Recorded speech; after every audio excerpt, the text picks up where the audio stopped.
So on Christmas morning, I was in Wagga, having just been holidaying in rural New South Wales. And I was out washing my car of all the dirt, and a man over the road said, "Geoff, did you hear about the cyclone?" And my comment was, "What cyclone?" And he said, "Well, the news is coming through that Darwin's been flattened by a cyclone."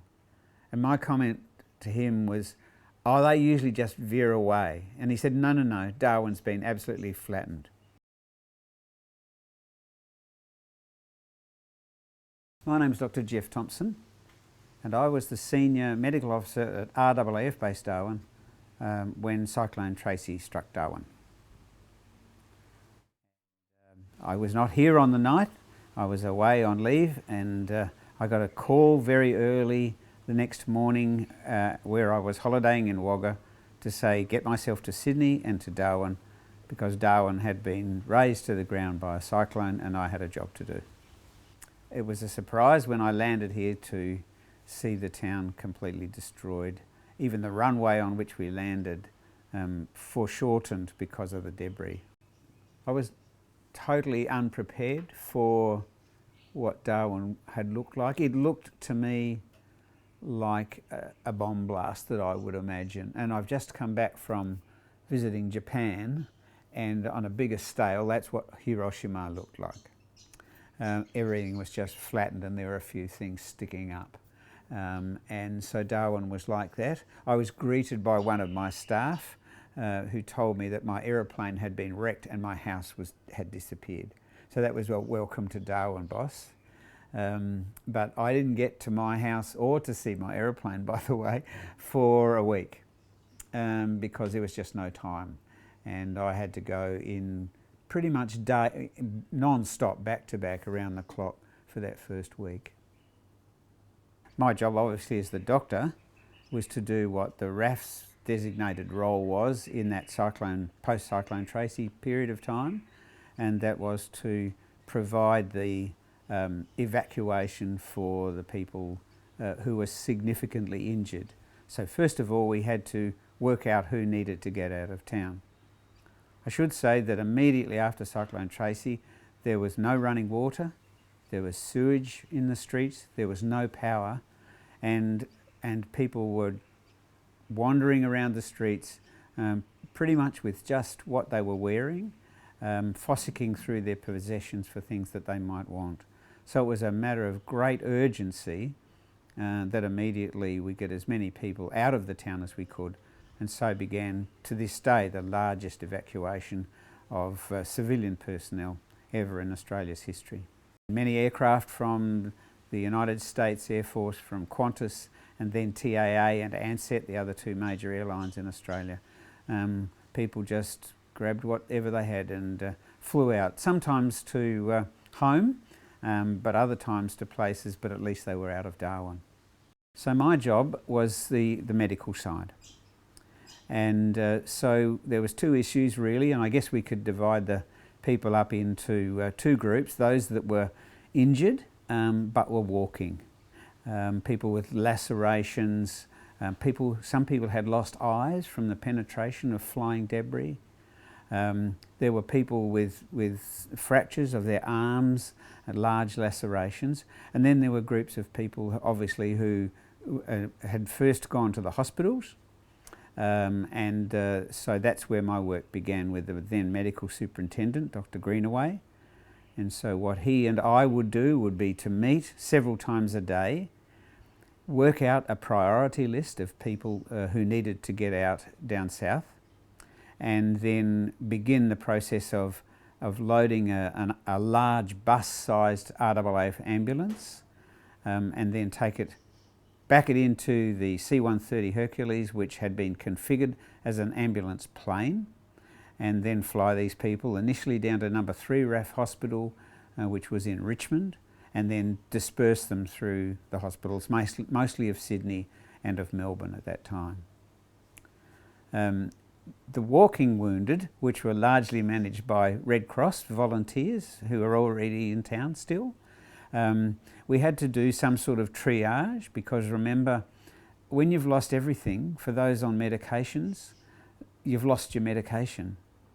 or if you're needing a daily injection of insulin, say like you're a diabetic, then you'd lost that. So we had and we didn't have supplies sufficient to keep those people even conscious in terms of the diabetics. And so we had children with epilepsy who were having seizures for the first time. So my job as well was to work out what we needed urgently in terms of medications, get that message through a very broken communication system down to south somewhere, and then the aeroplanes that were coming up on a regular basis would bring that medication. As well, those aircraft were then bringing up reserve people, surgeons, anaesthetists, physicians, to help in sorting out that injured in that very first week. We had to set up a triage sort of centre in the old airport, which is on the opposite side to where it is now. And so we had table there because people were in shock. They just wanted to get out. And so we had nurses, and some of the local doctors who were in town would be at these tables, and so every person that went to get on the plane just had a little medical history and check prior to them getting on the plane. One really interesting thing was that, of course, some babies who were not being breastfed by their mothers were being bottle fed, but there was no bottle feed. So, and I'm sure I'm the only person that's ever done this in Australia, no internet, remember, was that I walked around with a board, and on that I had a list of breastfeeding mums who were prepared to feed other people's babies, i.e. be a wet nurse, just so that they could get out of town and down south. And I'm sure the only person that's ever done that. I sheltered in one of the very old pre-World War II homes, which was one of the least damaged homes. So the newer homes were the ones that fell apart. This particular home that a group of us were in, large, pre-World War II, probably built to different specifications, it in fact still had bullet holes from the Japanese raids on Darwin in the wooden steps leading up to the front door. I may still be there today just as a memento. So the roof leaked and the water came down the fan. They're essentially like a big room with half or three-quarter high walls. One thing my wife keeps reminding people when they talk about living in Darwin, of course, is these wonderful things called louvers. And in fact, because we were moving out of Darwin and into private practice, we just cleaned the week before we went to Wagga 900 louvers. We'd taken them all out, because the rule was you leave the house as you find it, right? We'd taken them all out, we washed them in the bath, we put them all back in. And so my wife kept sort of saying, but what about the louvers? Yeah. The airstrip itself was covered in debris, and the RAAF team cleaned that up. The RAAF team initially that were here did. Remember, there were also no lights, so all the operations had to be by day because the lights had been either taken out by the cyclone or there was no power. And obviously they have emergency generation. There was no power in town for quite some time. And at one stage, C-130s were coming up with loads of 2 kVA Honda generators, and these were distributed around to groups who then put them to good use, firing up their freezers. And then the food distribution was usually from regional schools. And so we would go and pick up frozen food supplies from those regional places. There was a great fear of disease spreading, and so a crop duster pilot, whose name I remember was Bill, flew his crop duster from Kununurra, where it was used gainfully spraying cotton, and then they filled it with malathion and sprayed regularly. So that was a little bit of comic relief for the Darwin residents to duck or go inside when you could see the crop duster crop dusting us. And he continued to do that on a probably regular basis, at least 2 or 3 times a day until the end of that first week. So a range of emergency circumstances. We lived communally, of course, and we cobbled together. Some of us with no roofing skills whatsoever were required to go up and help screw roofs on just to provide some sort of relatively dry place for us to live. And so the houses that were least damaged became the places where those who had to stay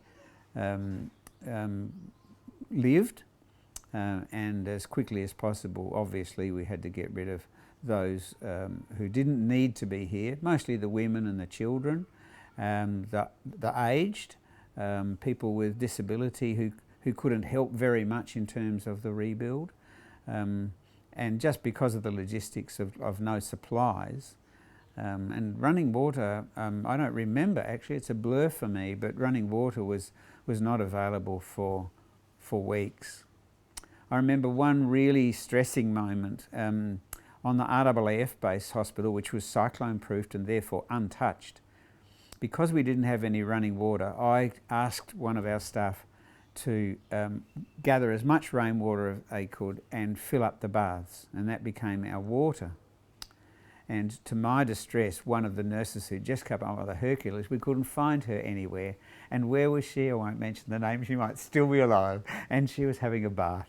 Guess what? She didn't come back on any future flights.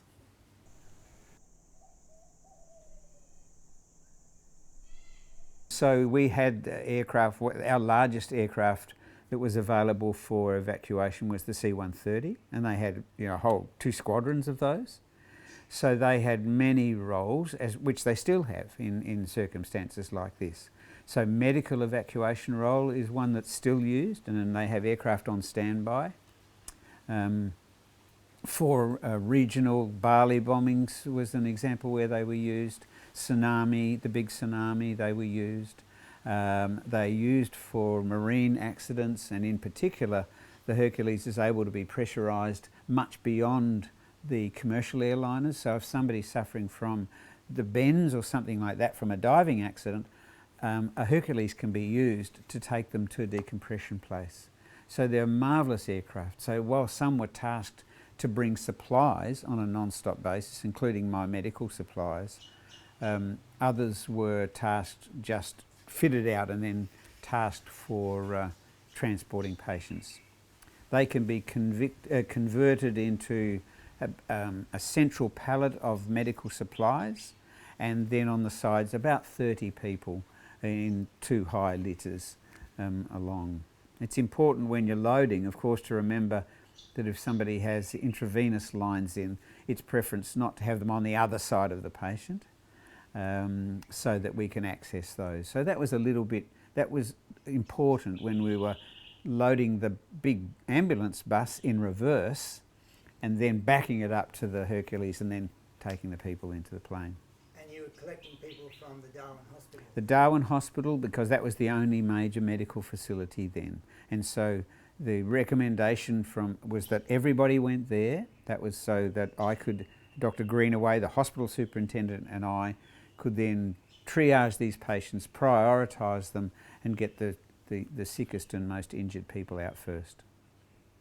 So it sounds like you had a really rough time. So how did you cope? Remember that some of us were still, some were still here, and then I was back in on the next day, and we wanted something to eat, and of course something to drink. And in Darwin, one of the things, usually some of the things that you wanted to drink had alcohol in them, and like we had stores, so we went around, because the walls essentially fell out into the gardens, and so the stuff that was in the kitchens and in the wine racks and in the beer fridge, now warm, that was all out on the garden. So we raided people's yards looking for food and drink. And so that's, there'd be some fruit, but that didn't last for more than a day because it was hot and wet season and it was out in the sun although it was very rainy for a few days. And so that's why getting the freezer up and running was important once the generators came. And in fact, I had one of those generators here at this new house for some time. So a lot of the houses like mine here have a switch on them, because one of the things you can, if you're slightly you can imagine what happened, was that people became their own electrician after Cyclone Tracy, and they suddenly had a generator, so they just plugged their generator into their house power. And there were a few people that got electrocuted, not fatally, fortunately, because the power from the generator was then running into the public system. And so when you build a house in that period of time just after Cyclone Tracy, you had to have this switch on which isolated your house from the public source, so that the power and water people could actually get to work and not fear being electrocuted. I don't think that's a requirement anymore.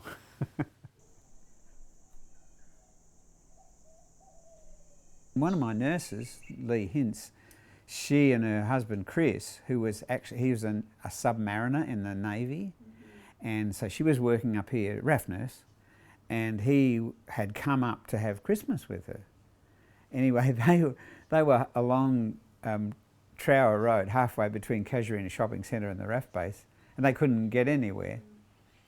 And so they actually weathered the cyclone in their car, and they had their motorbike helmets on the back, so they thought, oh, we'll put those on as well. And they just stopped on the side of the road while the car moved all around the road like that until the wind stopped like that. So yeah, she lives in Canberra now.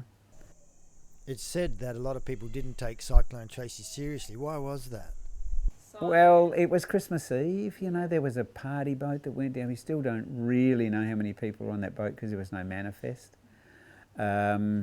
And yeah, people were a bit casual about it, I think, like they would be if we had another one now. Quite a lot of people would be who hadn't sort of thought about how deadly they can be.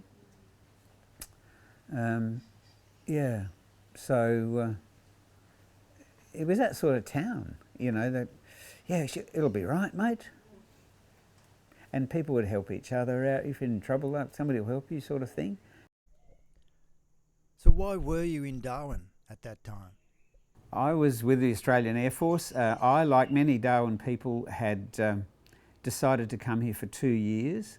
And then my wife and I, the one child that we already had, a toddler, and one on the way, were going to go down south and settle down. Thank goodness we never did that. And here we are 53 or 4 years later, still in Darwin and loving it and not intending to move away. So yes, we both came from country towns, so we were very familiar with the atmosphere and the world we lived in when we moved to Darwin. Perhaps apart from the humidity and the heat. I do remember it being a little cooler then, particularly in the dry, than what it is now, but consistently windy. But that's the weather pattern changing. It was a big country town, very community minded, and I think that's because largely all of us had come from somewhere. So there were relatively few people who had been born here in Darwin. One of the doctors, Dr Lowe, who was a physician at the hospital, he was the first ever Darwin-born boy to come back here and work as a physician in Darwin. So all of us were, in a sense, fly-ins or drive-ins or boat-ins, and we found each other as community. Mostly that was gathered around sport, which was a huge part, and I believe still is a big part of Darwin's lifestyle. In our particular case, it was netball for my wife and squash and long distance running for me. And so that was a nice broad spectrum of different people. And those people are still our friends today. How long did it take before things got back to normal in Darwin? That's a really good question. I think not long, in fact, because I think disaster binds people. So it ramped up, if you like, that sense of community and of helping each other.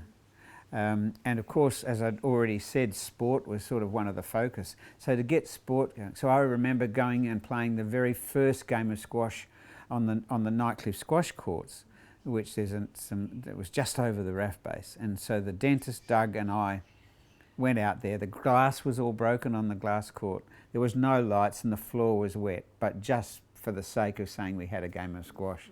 And we went there and played on that court, and I guess it was 9-10 months before that was ready. And most of the houses that could be cobbled together did so, and progressively people came back into town. For those who'd gone out and wanted to get back in, For a period of time you needed a re-entry permit. So the Northern Territory government established an office in Adelaide, and Chris Gold was the man that headed that up, and there was a checkpoint at Katherine. And unless you had a re-entry permit to come back into town because of the meagre resources, then Katherine was where you had to stay. Better stay in Adelaide and find out first. Very little air transport in those days because it was all dedicated. I mean, Darwin didn't have, probably still doesn't have quite the air service we'd like it to have, particularly since COVID.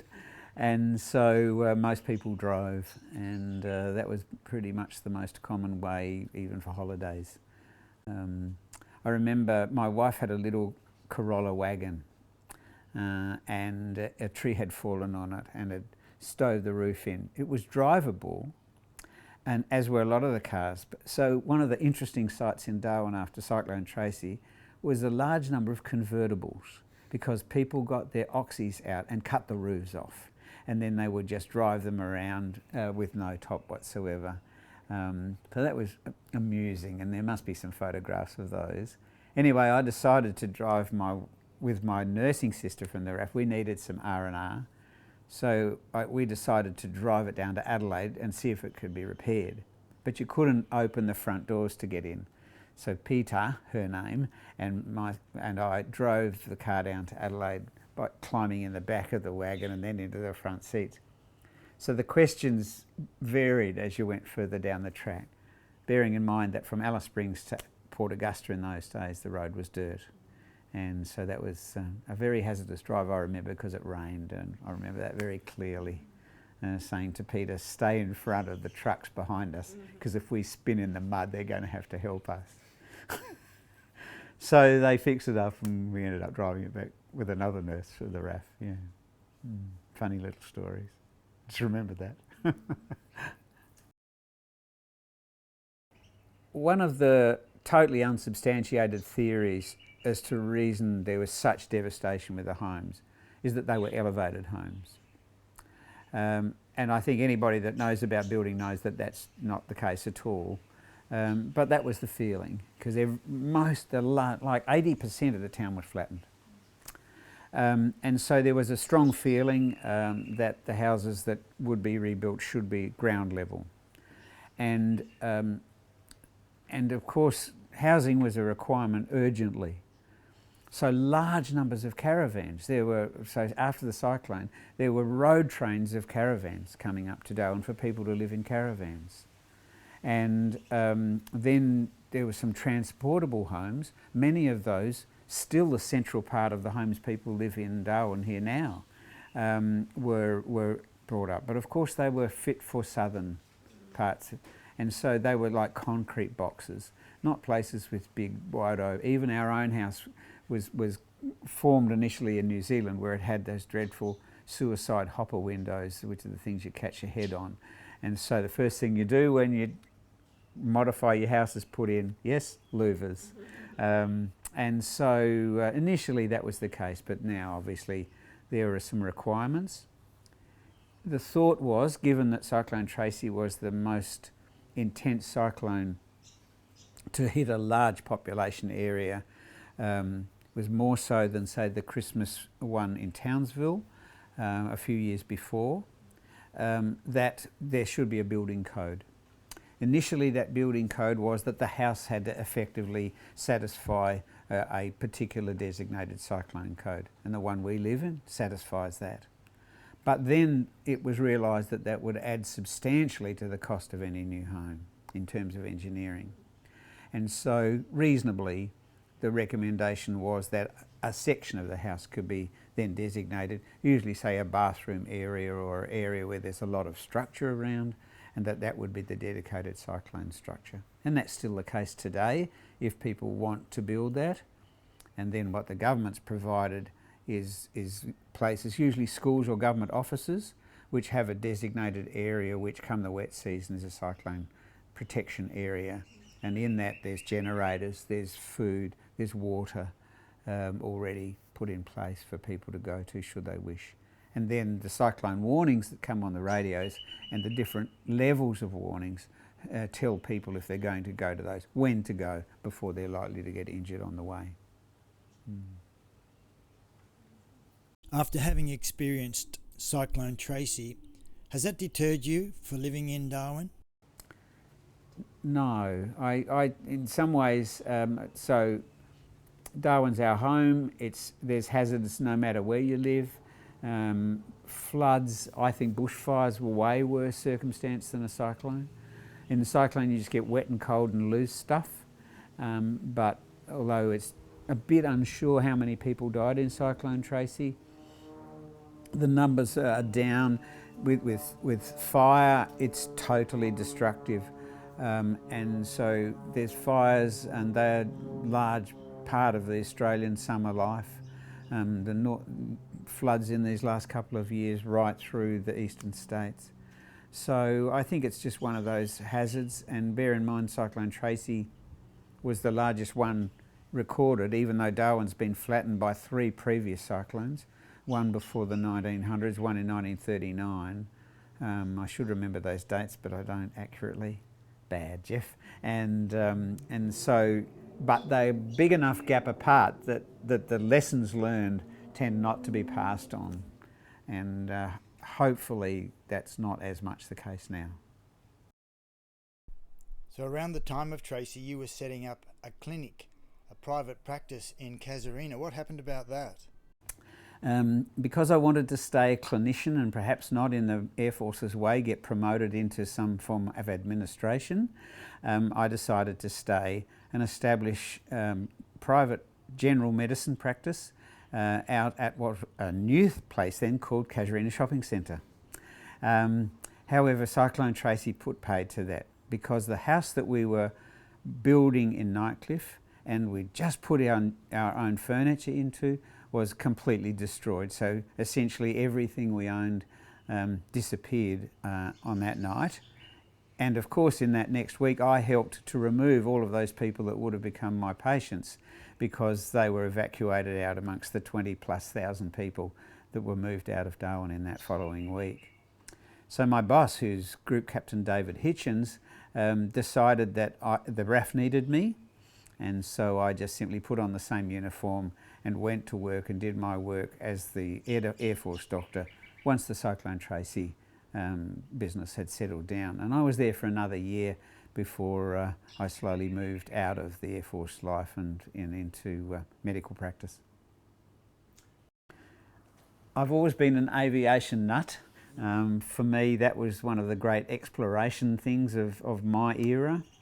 I learnt to fly while I was a medical student, went on to become a commercial pilot, and so on my weekends prior to Cyclone Tracy, if I had some spare time, then I was a charter pilot. And so I always wanted, I remember as a 9-year-old dreaming that I wanted to become a flying doctor. I'd read something about John Flynn, of course, and his RFDS, so-called, which was set up in 1928. So I thought that would be a dream. Yes, I had a Cessna plane. It's a plane that we'd actually flown to Singapore and back, so that was a great adventure for us, although because of Cyclone Tracy I don't have any photographs of that because they're all destroyed. And the plane was destroyed amongst the 50+ other aircraft that were destroyed that night, even though they were tied down. And so I've since replaced that aeroplane. I used that aircraft once the Tracy business was all over, and to fly alternate weeks to Arnhem Land communities and conduct clinics out there. In those days there were very few doctors, some very resourceful nurses, but very few doctors in the Aboriginal communities. So I'd do that 1 week and then subsidise that by being a general practitioner back in Darwin the other week.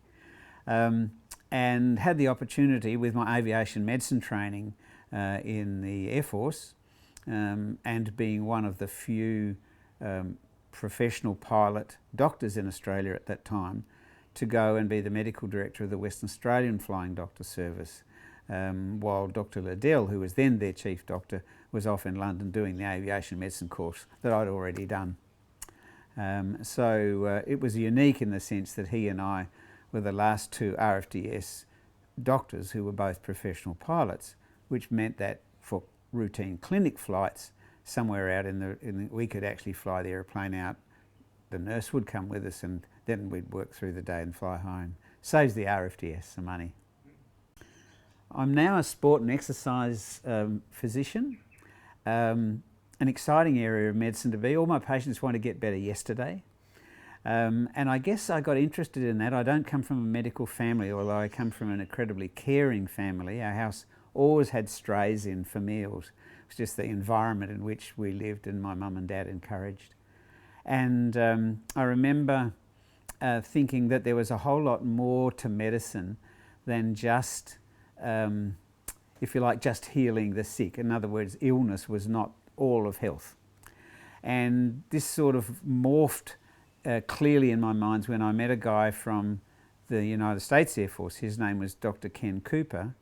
And of course, he was also a flight surgeon, if we used to call ourselves, in the United States Air Force. But he'd just got out and started a big research institute in Dallas in Texas on the massive effect that regular exercise does to just about every system in our body. And sadly is still not the experience of almost all Australians. So I studied with him for a year in my post-RAAF study leave that was granted. I did some children's study medicine in London, and then I came back and put this all together as a flying doctor. And I've retained an interest as an aviation medicine examiner and a pilot in aviation medicine ever since.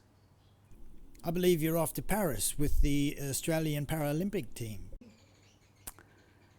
Back in leading up to Sydney 2000, Dr. Peter Bruckner, some people will know his name, Australian cricket team doctor, asked me to cover, because he couldn't do it anymore, the Australian men's hockey team. So I had the privilege of going with these amazing group of guys all around the world in the lead up to Sydney 2000 Olympics. And then in the Sydney 2000 Olympics, I was able to be their doctor. At that stage, around the world, the whole concept of sport and exercise medicine was relatively new. But it was well established, particularly in the Scandinavian countries and in Italy and in Israel, and then a little bit later in Canada and the States. And so Australia followed suit, and then was established in Australia a college, like a specialist medical college, like surgeons and psychiatrists and physicians. And this was called the College of Sport and Exercise Medicine. And so I was one of the first 100 guys and girls who then hit the books again for another 5 years of study while I was working, because it's how long it takes to become a specialist after you graduate in Australia. And then was privileged to be part of that amazing group of guys who are almost all still working hard amongst our Olympic teams right now, actually. And for me, after Sydney, I became the Chief Medical Officer for the Australian Paralympic team, starting with 2008 in Beijing.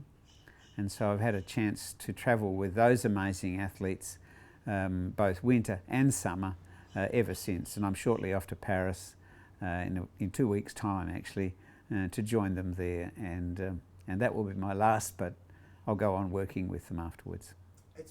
You've had an amazing career so far, but I get the feeling that you're not finished yet.